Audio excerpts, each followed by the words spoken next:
네, 안녕하십니까. 자, 가볍게 책 한 권 소개하고요. 강의를 진행하겠습니다. 자, 오늘 소개해드릴 책은 아주 유명한 책이에요. 제목은 레버리지. 작가가 롭 무어가 되겠고요. 이 책은 정말 몰입을 했습니다. 내용이 굉장히 좋더라고요. 여러분들 레버리지 아시죠? 우리가 투자에서 공부했잖아요. 지렛대 효과. 여기서 말하는 레버리지는 은행의 자금을 빌려서 레버리지 하는 것이 아니라 인생 전체를 레버리지 하자. 아주 멋진 말이더라고요. 그래서 자, 첫 번째 자, 레버리지. 자, 레버리지를 당할 것인가? 아니면 레버리지를 할 것인가? 이것부터 생각해 보셔야 됩니다. 레버리지를 당하게 되면 수동적인 삶이 되는 거예요. 그걸로 내가 주체가 되어서 레버리지를 하게 되면 아주 능동적이고 주체적인 삶이 되는 거예요. 예를 들면 자, 여러분이 학교에서 중개업을 합니다. 중개 실무를 해요. 만약 중개 실무만 하게 되면 레버리지를 당하는 겁니다. 무슨 말이죠? 중개업만 갖고는 부자가 못 돼요. 돈 벌 수가 없어요. 주변에 많은 중개업자들이 중개업만 해가지고 부자 된 사람 거의 못 봤습니다. 그러니까 여기서 그치지 말고 아예 중개업을 하면서 레버리지를 하자. 이게 뭐냐면요. 별도로 중개업뿐만 아니라 자, 크건 작건 종잣돈이 있죠. 적으면 1,000만 원, 3,000만 원 또는 5,000만 원, 1억도 좋아요. 그래서 다시 말하면 재테크, 투자를 하자. 중개업보다 더 중요한 게 본인이 투자를 하는 겁니다. 그래서 이제 경매를 공부해서 경매 낙찰을 받고요. 그러면 이제 상가를 구입해서 매달 따박따박 월세가 들어오잖아요. 또는 건매물권 잡아서 내가 또 사는 거예요. 이렇게 되게 되면 여기서 이제 수입이 들어옵니다. 매달 30만 원, 50만 원, 100만 원 점점 커지겠죠. 그래서 이제 월 200이 들어왔다, 500이 들어왔다. 그만큼 내가 여유가 생기고 자유를 누릴 수가 있습니다. 그래서 항상 레버리지를 하자. 그래서 절대 중개뿐만 아니고 투자를 결코 소홀히 하지 마세요. 이것이 바로 경제자를 누리기 위한 흐름이 되는 겁니다. 다음에 두 번째는요. 자, 낭비된 시간입니다.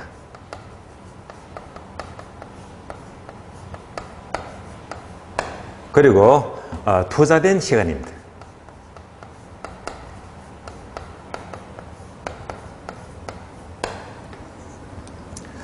다시 말하면요. 자, 하루 24시간. 하루 중에서 자, 자기 개발 있죠. 자기에게 투자하는 시간을 늘려나가야 됩니다. 이것만큼 낭비되는 시간은 줄여야 됩니다. 저희 경우에도 하루 독서량이 많으면서 열심히 살려고 노력은 합니다. 그런데 막상 저녁에 자기 전에요. 명상을 합니다. 명상을 탁 하다 보면서 하루를 돌이켜보게 되면 매일같이 부족해요. 그러니까 열심히 했다고는 하지만 막상 명상을 하면서 하루를 반추하게 되면 여전히 투자된 시간도 있었지만 역시 낭비된 시간도 많았구나. 아무리 낭비된 시간을 줄이려고 하더라도 잘 지켜지지가 않더라고요. 그러면 여러분들 파레토 법칙 아시죠?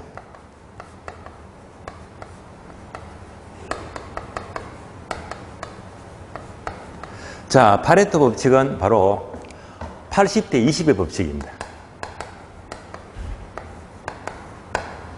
자, 이 말은 예를 들면 한 나라 전체의 부를 가진 20%. 자, 20% 이 사람들이 갖고 있는 모든 부가 80% 부를 가진 것만큼 크다 이 말입니다. 어느 한 백화점의 매출. 그러니까 주로 이제 VIP 고객들이죠. 상류 고객들 20%가 가진 매출액이 전체 80% 매출을 차지하더라는 말입니다. 또 하루를 살펴보더라도 여러분들이 직장 근무하게 되면 이제 여러 가지 업무를 하잖아요. 업무를 하게 되면 정작 열심히 직장 생활을 했는데 20% 자, 20%의 이 업무 시간이 결국은 80%의 업무량을 달성하더라. 그러니까 이제 20% 시간대가 그만큼 집중적이고 효율적입니다. 결국 몇 배나 되죠? 4배나 시간 활용하더라. 그래서 앞으로는 이제 이 80% 시간, 이런 이제 시간들도 좀 더 집중할 수 있는 그런 흐름을 만들어서 자기의 시간 가치를 높여야 되겠습니다. 다음에 보시면 세 번째는요, 이 저자는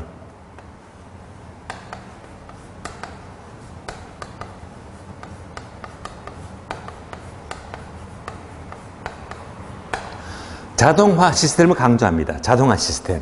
이 말은요, 자, 내가 없이도 돈이 들어오는 시스템입니다. 그래서 제가 몇 주 전에 소개를 해드렸죠. 예를 들면 이 고시원 킹이라는 책이 있습니다.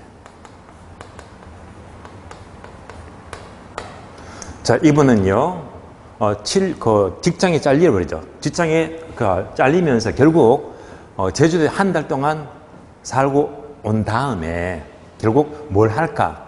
그러면서 이제 결정한 것이 고시원 투자를 합니다. 고시원 몇 개죠? 2개. 수도권에 고시원 2개를 운영합니다. 그러면서 자, 7일 중에서 고시원은요, 이틀만 나갑니다. 이틀만요. 무슨 뭐가 되죠? 바로 자동화 시스템입니다. 그러니까 이틀만 일을 하고요. 5일을 마음대로 여유를 즐길 수가 있습니다. 그런 이유는 뭐지? 고시원에 일일이 뭐지? CCTV 있죠. 설치하면서 모든 시스템을 자동화했기 때문에 굳이 근무할 필요가 없더라. 그래서 이제 이런 것들도 모두가 나의 인생을 내버리지 않은 흐름이 되더라. 그래서 여러분들은 이제 원래 어쨌건 원래만큼은 심칠 때까지는 최대한 공부하는 시간을 올려가지고 합격부터 하시고요. 하신 다음에는 기왕이면 좀 쉬신 다음에 또 이런 책도 한 권 보게 되면 앞으로 합격한 다음에 내 인생을 중개 실무를 어떻게 업그레이드 할까 굉장히 도움이 되실 겁니다. 자, 그러면 이제 교재를 보겠습니다.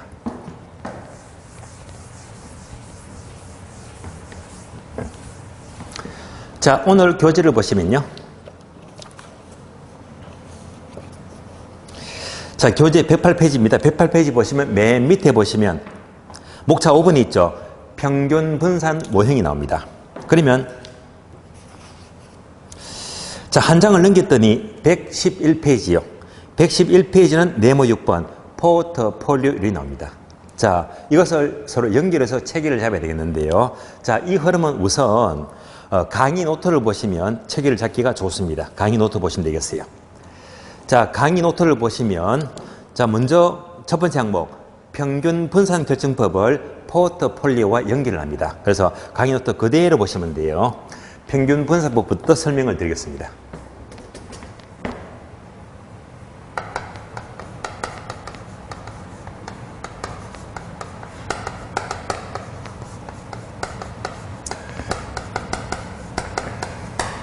그러면 강의 노트에 있는 평균분사법 이렇게 화살표되어 있으면서 단어가 2개 나옵니다. 자, 하나가 포트폴리오 분산 투자가 되고요.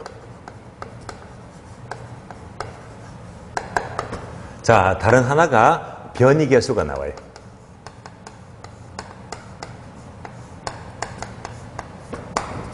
이런 체계부터 먼저 잡으셔야 되겠는데요. 결론입니다. 평균분산법을 적용하기가 곤란합니다. 적용하기가 곤란할 때 포트폴리오나 변이계수를 쓰게 됩니다. 여기서부터 출발하겠는데 그러면 평균분산법은 뭐냐 하게 되면요. 먼저 평균은 수익을 의미하고요. 분산은 위험을 가리킵니다.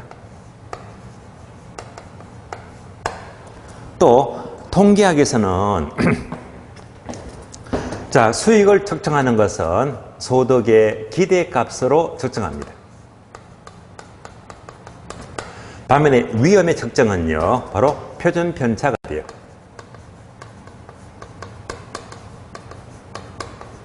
그래서 이런 단어들이 맥락을 같이 합니다. 한 묶음입니다. 그래서 수익, 기대값, 평균 같은 흐름이 되고요. 위험, 표준 편차, 분산 같은 흐름이 됩니다. 자, 그래서 평균분산법 하게 되면 이제 간단한 예를 들어 볼게요. 자, 예를 들면 부산 A하고 B가 있습니다. 자, 만약 A에 투자하면 예상되는 수익은 10%의 수익이 예상이 되고요. B에 투자해도 수익률은 10%다. 같은 수익이네요. 위험이 달라집니다. A에 투자하면 위험은요 3%가 되고 B에 투자하면 위험은 5%가 된다. 자, 이러면 한눈에 비교가 되죠. 자, 똑같은 수익이면 여러분들은 위험이 높은 쪽에 투자한다, 낮은 쪽에 투자한다? 당연히 낮은 쪽을 선택합니다. 그래서 누구든지 A를 선택합니다. 얘가 바로 평균분산결정법입니다. 항상 평균분산법은 위험과 수익 둘 중에서 어느 한쪽이 반드시 동일해야 됩니다. 그래서 수익이 동일하면 바로 위험이 작은 쪽을 선택하고요. 또 거꾸로 위험이 동일하다면 둘 중에서 수익이 높은 쪽을 선택하잖아요. 이것이 바로 평균분산법이 되겠습니다. 그럼 이제 자, 평균분산법을 적용할 수가 없다는 것은 수익이 서로 달라집니다. 숫자가 달라요. 수익도 다르고 위험도 다르다. 둘 다 달라지게 되면 얘를 쓸 수가 없잖아요. 그래서 수익이 다르고 위험이 둘 다 다를 때 어떤 방법을 쓰게 된다. 포트폴리오 분산투자나 변이계수를 쓰게 됩니다. 그러면 포트폴리오는요 조금 있다가 본론을 상세하게 세 가지로 나누어서 설명을 다 드릴 거고요. 얘는 잠시 보류하고, 자, 지금은 이제 교재 구성상 변이계수를 먼저 보도록 합니다. 변이계수. 자, 변이계수는요 우리 교재를 보시면,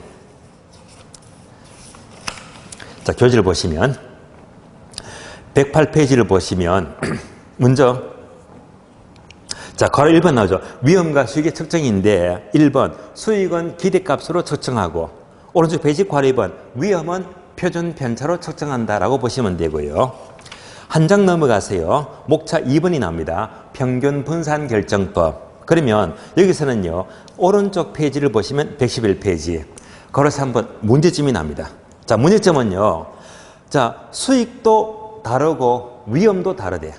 이럴 때는 평균분산법을 쓰기가 곤란하다고 했잖아요. 이럴 때 괄호 4번 변이계수를 쓰게 된다. 그래서 평균분산법 적용이 곤란할 때 변이계수를 쓰게 되는데요. 변이계수도 출제가 되었기 때문에 설명을 드립니다. 그래서 변이계수는 맨 밑에 보시면 색칠 네모 있죠. 공식, 분자, 분모. 그래서 자, 분자가 표준편차, 표준편차가 위험을 말해요.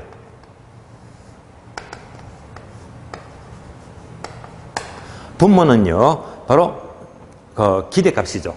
수익입니다. 얘가 바로 변이계수가 돼요. 그런데 변이계수는 기억나시죠? 제가 암기를 시켜드렸잖아요. 첫 자와 끝자를 돌리자. 변이계수, 첫자 끝자. 첫 자가 올라가죠. 끝자가 내려갑니다. 그래서 자, 수익 나왔잖아요. 자, 변은요 똥이라고 했죠. 똥은 위험하잖아요. 그래서 변이계수 해서 위험 나누기 수익입니다. 여기까지가 변이계수가 되고요. 그러면 얘를 어떻게 활용하느냐? 그러면 이제 앞에서 보았던 얘를 그대로 가져와요. 자, 이 조건에서 자, A가 있고 B가 있습니다. 그럼 결론은 나왔습니다. 둘 중에서 뭘 선택한다? A를 선택한다고 했죠. 답은 누구나 A를 선택한다. 나왔는데, 자, 여기서 각각 수익과 위험을 대입해서 변이계수를 구해보자. 구할 수 있겠죠? 자, 분자가 위험이니까 위험이 얼마? 3%. 수익이 얼마? 10%. 10분의 3이 됩니다. 그러면 0.3이 나와요. 다음에 부산 B는요, 위험이 얼마? 5%죠. 수익이 얼마? 10%예요. 그러면 0.5가 나옵니다. 그럼 결론은요, 누구든지 A를 선택한다고 했잖아요. 따라서 변이계수는 높은 게 좋은 거다, 낮은 게 좋은 거다 나왔죠. 따라서 변이계수는 결론, 낮을수록 유리합니다. 낮을수록 유리하다.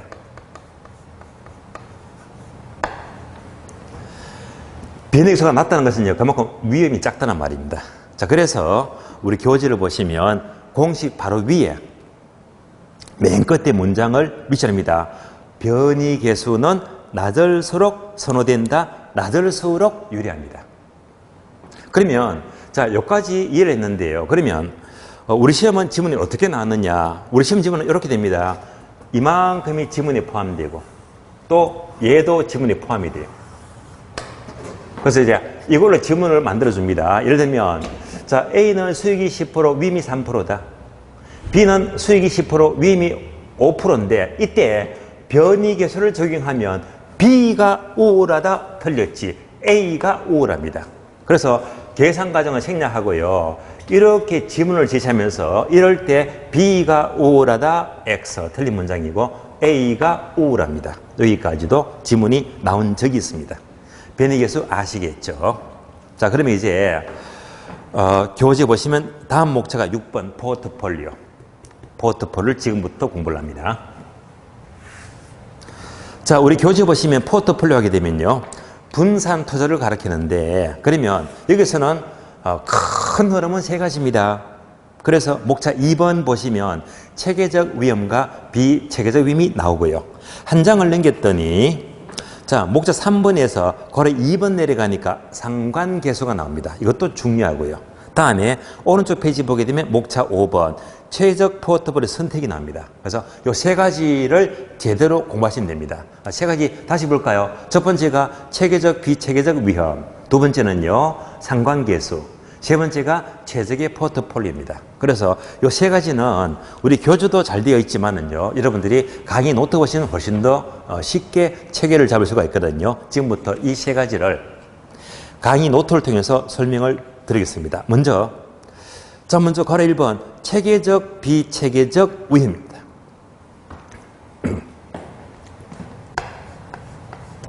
그러면 강의 노트 보시면요 총 위험은 이꼴 체계적 위험 더하기 비체계적 위험을 합친 것이잖아요. 그래서 이 두 가지 위험을 어떻게 이해를 할까 하는 것은요 바로 밑에 그래프가 보이죠. 자, 그래프로 여러분들이 이해를 한 번 더 해봅니다. 그래프를 옮겨서 볼게요.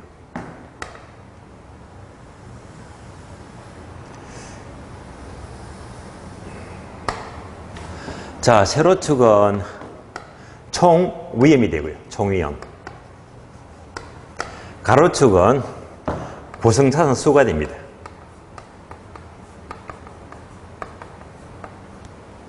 그러면 그래프가 이렇게 되어 있죠.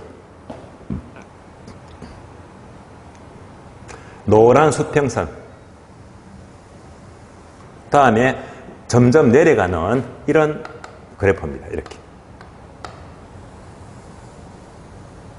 이렇게 나옵니다. 자, 이 그래프를 이해를 하시면 되겠는데요. 예를 들면 주식을 투자해, 주식을. 자, 주식의 수를 한 종목, 두 종목, 세 종목, 네 종목 점점 수를 늘려나갑니다. 즉 포트폴리오 분산 투자가 돼요. 그러니까 한 종목만 몰빵하게 되면 위험이 엄청 크잖아요. 자, 두 종목, 세 종목 늘리게 되면요 점점 분산 투자를 통해서 위험은 줄여나갈 수가 있다. 감소가 돼요. 이것을 가리켜서 얘가 바로 피할 수 있는 위험이죠. 바로 비체계적 위험입니다.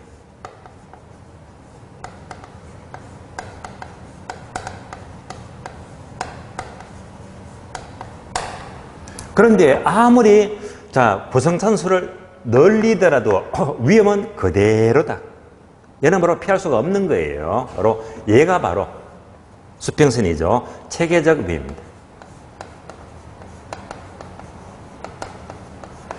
그래서 총 위험은요, 이 두 가지를 합한 것이 총 위험이 되는 거예요.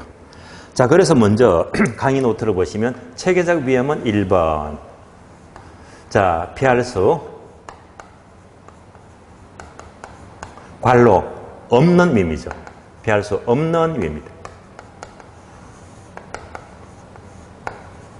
그러니까 아무리 분산 투자를 하더라도 피할 수가 없는 위험이다.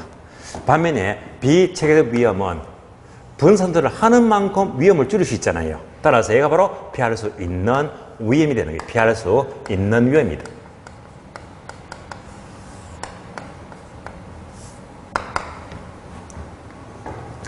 두 번째, 피할 수 없는 체계적 위험은 그 이유가 뭐냐? 빈 괄호 되어 있죠. 얘가 바로 일반 경제 상황이죠. 경제 상황입니다.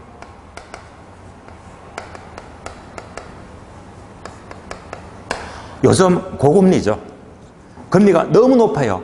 누구나 피할 수가 없잖아요. 금값이 계속 올라갑니다. 원유값이 올라갑니다. 누구나 피할 수가 없는 위험입니다. 이것이 바로 체계적이래요. 세 번째, 체계적 위험은요, 우리가 지난주에 공부를 했는데 특히 투자에서 요구 수익률이 있죠. 자, 요구 수익률 하게 되면 기억나시죠? 단어 두 개, 무위험률 플러스 위험 할증률, 즉 위험률입니다. 자, 여기서 알 수 있는 것은 결국 위험이 높으면 높을수록 그것만큼 요구하는 수익도 높아지더라. 위험과 수익은 무슨 관계? 비례관계죠. 비례관계. 자, 이때 요 위험이 뭘 가리킨다? 피할 수 없는 체계적 위험만 가리키는 거예요. 그래서 이때 위험은 체계적 위험만을 의미합니다. 여기까지만 아시면 돼요. 다음에 피할 수 있는 위험은 자, 일반 경제 상황 흐름이 아니고요. 이것은 바로 개별 상황, 즉 개별 특성입니다. 개별 특성은 얼마든지 피해 나갈 수가 있다는 뜻이 됩니다. 개별 상황입니다.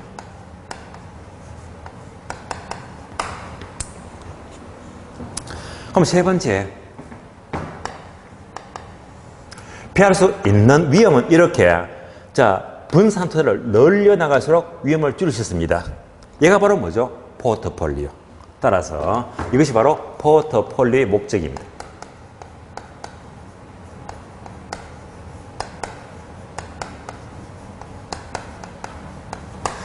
따라서 포트폴리오의 목적은 무엇을 줄이기 위한 것이다? 피할 수 있는 비체계적 위험을 제거하기 위한 것이다. 이렇게 연결이 됩니다. 그래서 우리 시험은요, 포트폴리오의 목적은 얘를 싹 빼먹으려 봅니다. 체계적 위험을 제거한다. 틀린 말입니다. 비체계적 위험을 제거하는 것이 목적입니다. 자, 여기까지 양자를 이해하시면 되고요. 참고로 우리 시험은요, 언제나 바꿔서 물어요. 예. 바뀐 단어만 조심하시면 돼요. 그러니까 피할 수 없는 위험이 비체계적. 바뀌면 틀린 말입니다. 피할 수 있는 위험은 체계적이다. 늘 바꿔서 묻습니다. 그래서 바뀐 단어만 조심하시면 여기서는 백발백중입니다. 자, 이어서 두 번째 보시면 바로 상관계수죠. 상관계수. 자, 상관계수를 보게 되면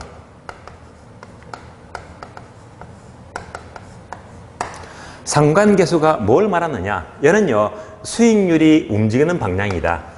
수익률의 방향입니다.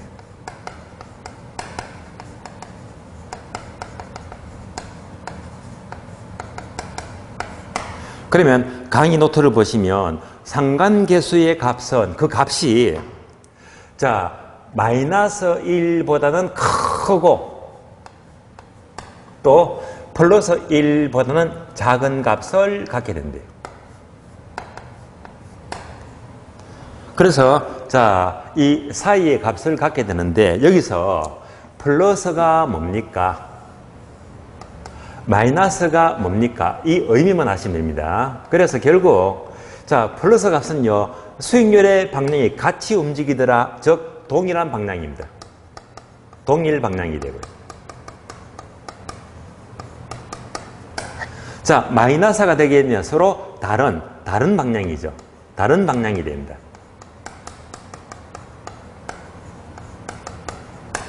자, 간단한 예를 든다면요. 주식을 분산 투자하는데 세 종목을 사요. 자, 하나가 현대건설, 현건일을 사요. 다음에 SK건설을 사요. 다음에 대우건설을 사요. 자, 모두가 건설주죠. 이러면 재미가 없잖아요. 건설주 종목의 특징이 뭡니까? 오를 때 다 같이 올라가지. 내릴 때 다 같이 내려가고요. 이렇게 되면 분산 투자 하나만 하잖아요. 따라서 동일한 방향으로 움직이는 포트폴리오는 그 의미가 작다. 어떻게 됩니까? 바로 분산 투자 효과는 작아요. 분산 효과는 작다.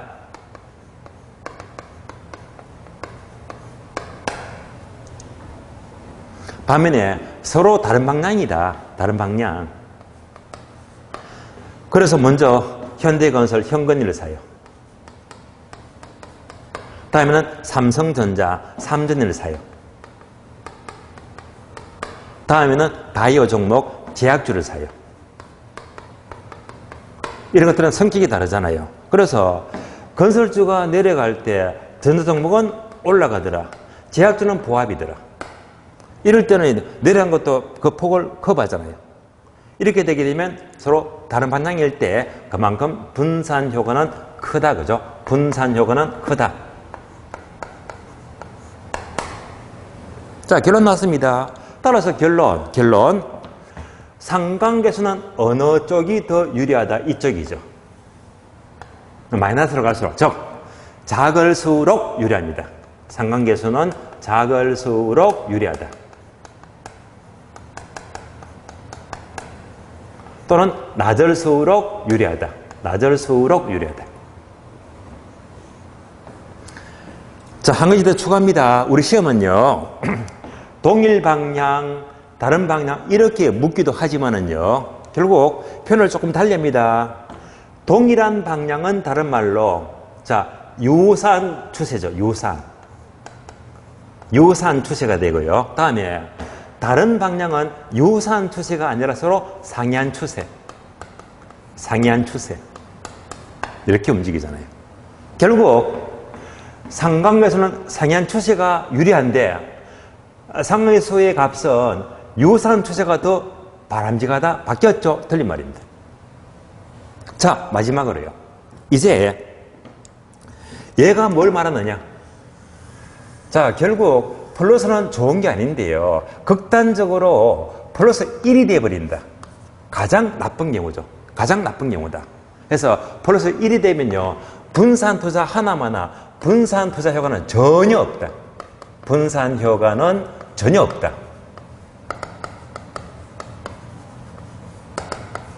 이렇게 해석하시면 돼요. 다음에 자, 마이너스 1이 뭐냐? 얘는요, 가장 좋은 경우죠. 가장 큰 경우다. 그럼 얘가 뭘 말하느냐? 결국 자, 이 그래프를 보더라도 분산 투자를 하면 할수록 무엇이 줄어든다? 피할 수 있는 비체계점이 점점점 작아지고 극단적으로 여기서 제로가 되겠지. 요 예를 말해요.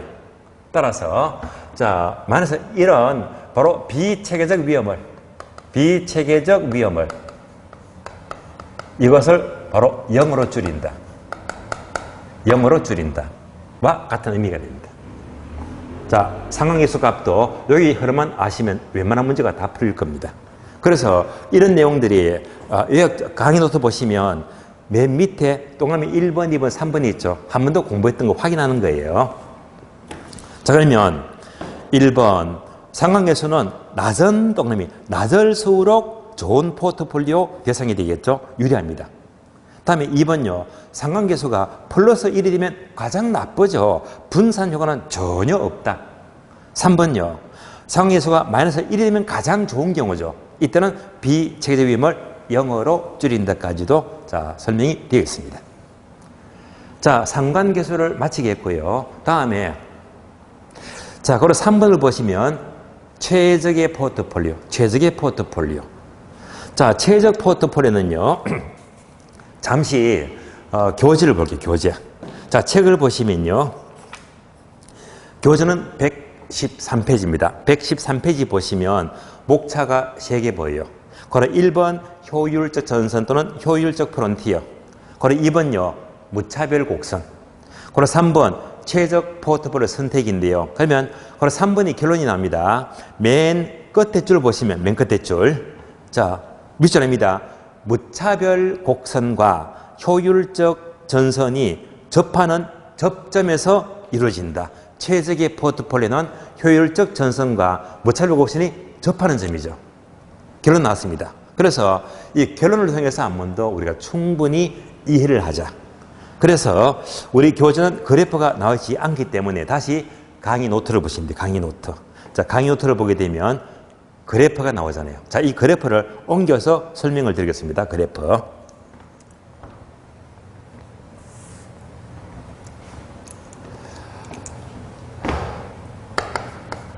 자, 최적의 포트폴리오 하게 되면, 자, 그래프를 이해하자.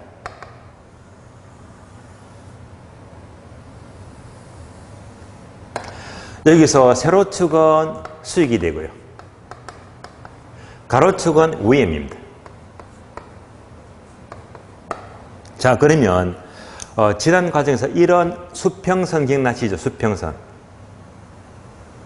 자, 수평선은요, 여기다가 숫자를 10% 집어넣어서 10%. 그러니까 수익이 10%를 동일하잖아요. 똑같은 수익인데요. A점이 있어요. 다음에 B점이 있어요. A점은 위험이 작잖아요. B점은 위험이 크다. 그러면 동일한 수익이면 위험이 큰 쪽, 작은 쪽, 작은 A를 선택하죠.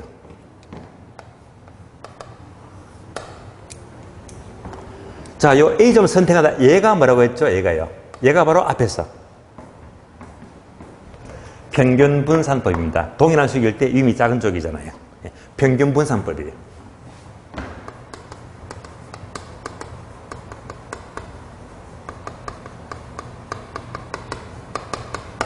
자, 마찬가지로 이제 수직선이다. 자, 수직선이면 위험이 동일해요. 똑같은 위험이다. 위험이 동일할 때 A점이 있고 C점이 있대요. 그러면 A점은 수익이 높고 C는 수익이 낮잖아요. 그러면 동일한 위험이면 수익이 어떤 쪽 높은 A를 누구나 선택합니다. 근데 결국 A점은 뭘 말한다? 바로 평균 분산율을 충족합니다. 가장 바람직하잖아요. 자, 이 A와 같은 점이 여기만 점이 있는 게 아니고요. 자, 계속 이어서 보니까 이런 A와 같은 점들이 무수히 많더라. 자, 이런 점을 전부 다 이어보자. 이걸 다 이은 곡선이 바로 효율적 전선입니다.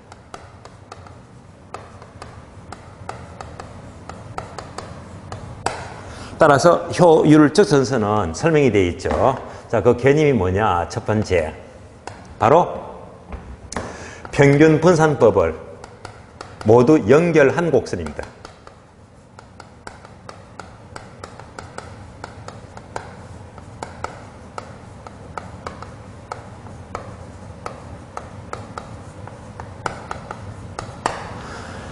자, 그래서 따로 자, 네모되어 있죠? 네모 맞습니까? 네모되어 있네요. 자, 요 네모가 뭐냐? 그래프를 보니까 어떤 모양? 우상향. 우상향입니다. 자, 우상향 의미가 무엇을 가리킵니까?를 이해하자. 자, 우상향은 무슨 관계죠? 비례관계. 그러니까 위험이 크면 클수록 그만큼 요구하는 수익이 또 높아지더라. 위험이 클수록 수익이 또 높아진다. 위험과 수익은 비례관계죠. 위험이 높을수록 그만큼 수익이 또 높아진다. 위험과 수익은 비례관계를 의미한다. 그래서 어떤 모양? 우상향 모양이 되는 겁니다.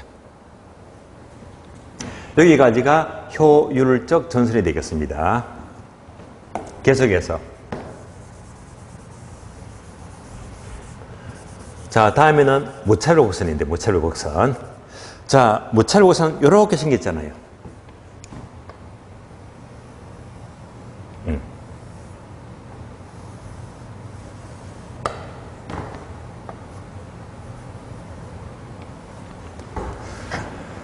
자, 얘가 바로 무차별 곡선입니다.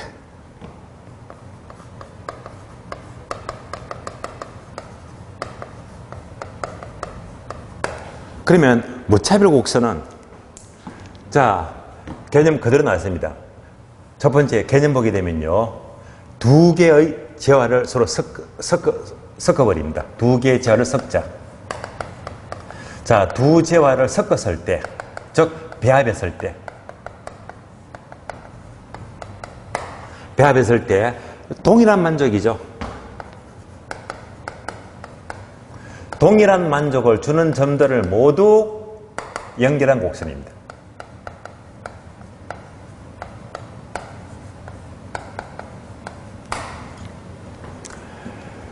자, 그러면 방금 그래프를 보니까 얘는 어떤 모양? 역시 우상향이에요, 우상향.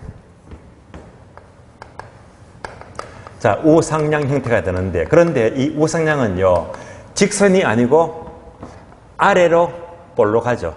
아래로 볼록한 우상향입니다.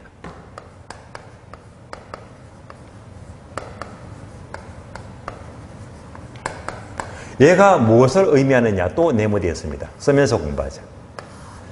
자, 이 아래로 볼록한 우상향 모차로선 얘가 바로 위험 혐오형 또는 위험 회평입니다.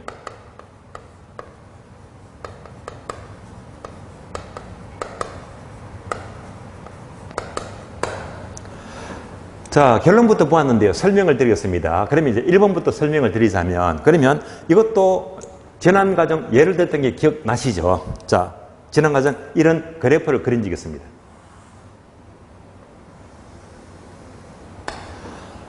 세로축은 호떡이죠. 가로축은 오뎅이다.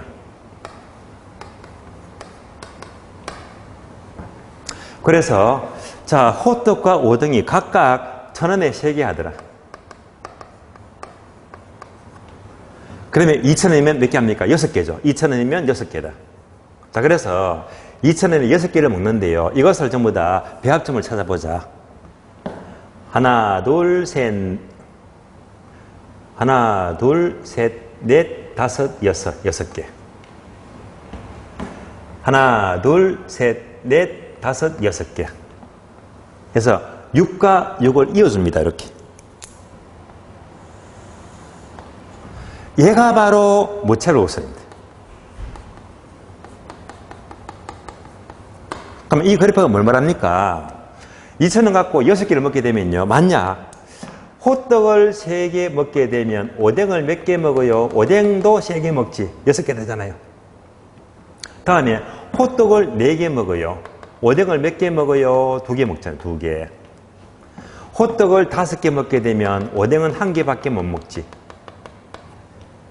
만약 호떡을 6개 먹게 되면 오뎅은 하나도 못 먹잖아요.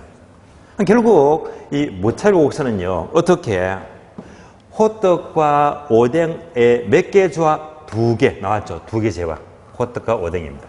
그래서 두 제화를 섞었을 때 동일한 만족하게 되면 2,000원 갖고 6개를 먹어요. 그래서 2,000원 가지고 몇 개를 먹어?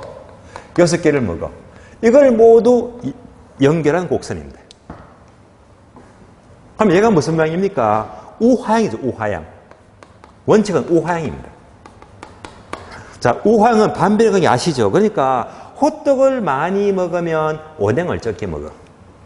거꾸로 호떡을 적게 먹으면 오뎅을 많이 먹겠지.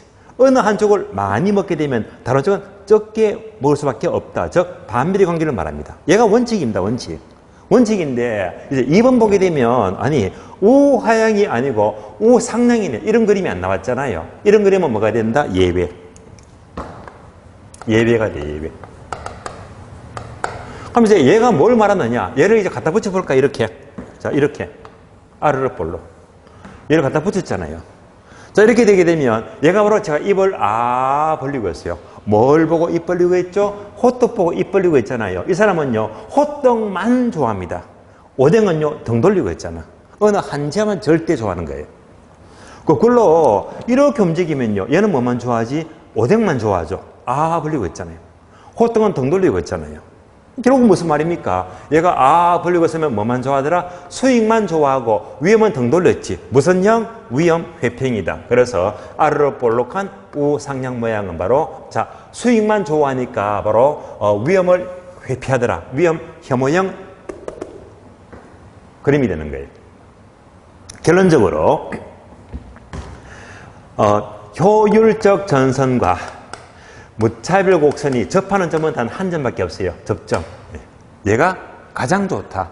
얘가 바로 최적의 포트폴리오입니다. 최적의 포트폴리오. 가장 좋아요. 어떤 점? 접점. 만약 모차르 곡선이 올라갑니다. 올라가서 이렇게 올라가 버리면 접점이 없잖아요. 최적이 될 수가 없습니다. 또 모차르 곡선이 또 내려옵니다. 내려오게 되면 이렇게 되겠네요. 내려와요. 내려오면요. 이때 만나는 점은 두 점이 있죠. 얘는요. 접점이 아니고 교차하는 점. 교차점도 틀린 말입니다. 오로지 접하는 점이 바로 가장 좋은 최적의 포트폴리오입니다. 여기까지를 보시면 돼요. 자, 그러면 이제 강의 노트 보시면 설명이 또 나와 있죠. 바로 밑에 보니까 뭐가 있지? 참고표 형태. 형태가요. 공격적이다, 보수적이다로 나눠집니다. 형태 볼까요? 형태.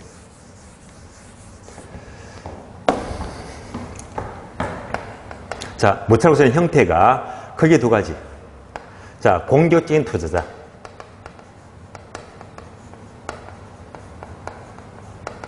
다음에 보수적인 투자자. 이렇게 됩니다. 이때 각각 기울기는 완만해지고요. 기울기는 가파라진다. 급격해집니다. 자, 얘를 이해하자. 자, 얘는요, 이제 다시 그림 보고 잘 따라오세요. 그림 보고.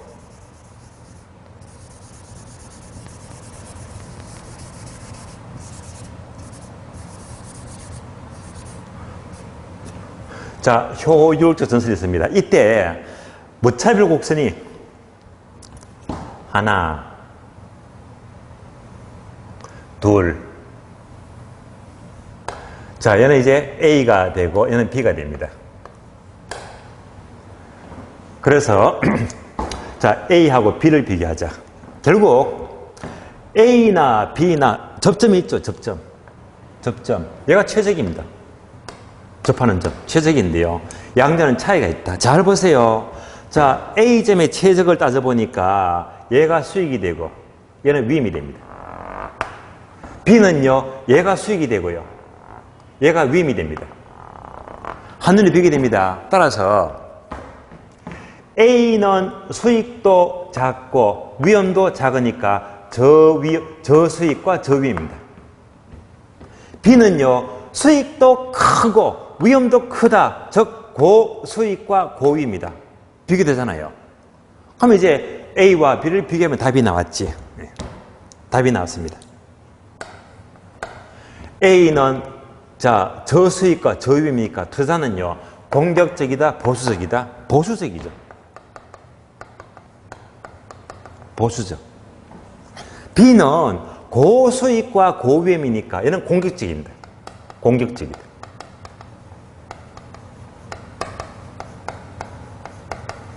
자, 얘를 가리키거든요. 이럴 때 기울기 보자. 기울기. 자, 기울기는요. 이 접하는 점에 기울기를 쭉 꺾게 되면 이렇게 나옵니다. 기울기. 그럼 얘도요. 접하는 점의 기울기는 이렇게 되겠네.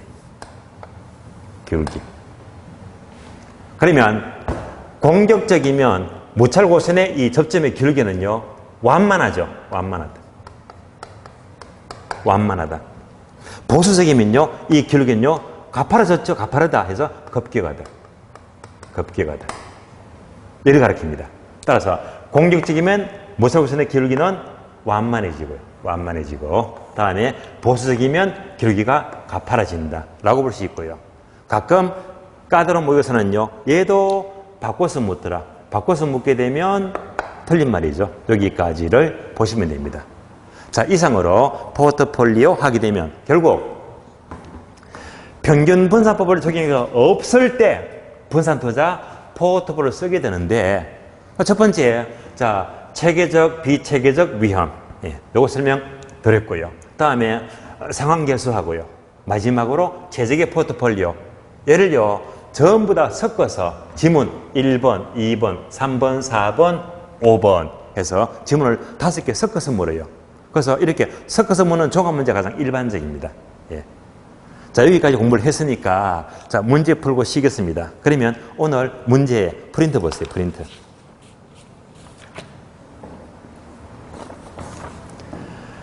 자, 문제 봅니다. 문제 1번요. 문제가 꽤 많죠. 문제가 7번까지. 문제 많습니다. 1번요. 포트폴리오의 설명이다. 옳은 것을 고르시오. 자, 총 8개 지문인데요. 1번, 2번, 3번 3개 묶어주고요. 예를 말해요. 체계적, 비체계적. 다음에 4번, 5번, 6번 3개 묶어주고요. 상관계수. 다음에 7번, 8번 묶어주고요. 바로 최적의 포트폴리오입니다.